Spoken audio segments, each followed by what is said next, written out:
Welcome to episode 2 of the Village Academy's training series on forms. In this episode, we're going to show you how to use your form or quiz's settings to ensure that the right people see it at the right time. And we're going to go through the different ways you can share it with your audience. Now, how do we get to a form settings? Start on your form and click on the 3 dots in the top bar and select Settings.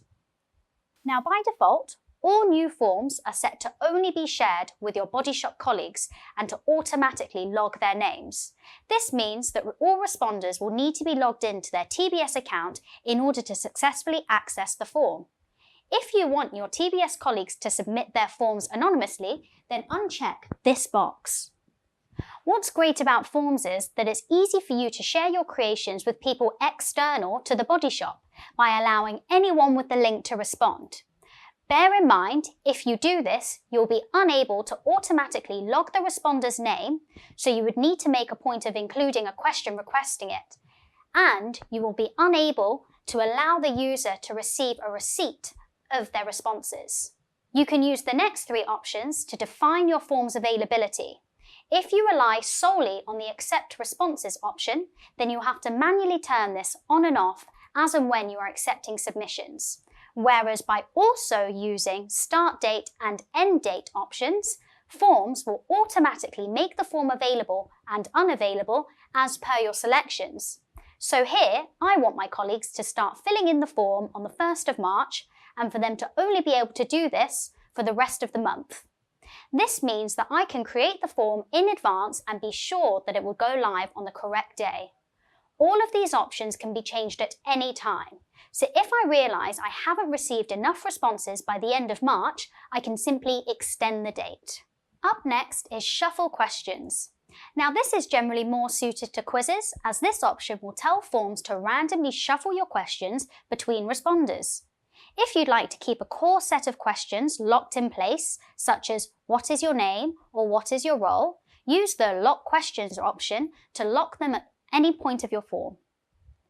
Wherever possible, definitely customize the message that your responders will see upon submitting the form, something to make it sound less clinical.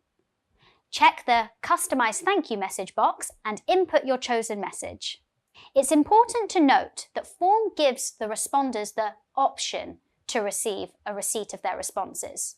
A checkbox will be included at the bottom of the form, as opposed to sending a receipt by default.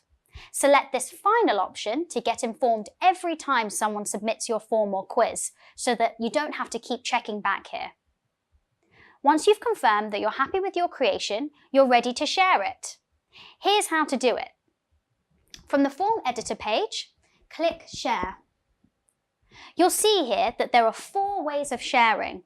The first is via direct link. Simply copy the link and share it appropriately.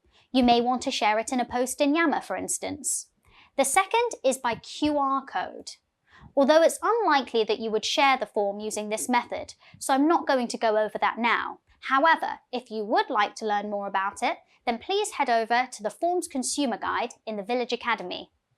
An alternative is embedding the form into a page by copying the embed code and pasting it into a page on the Village or Retail Park.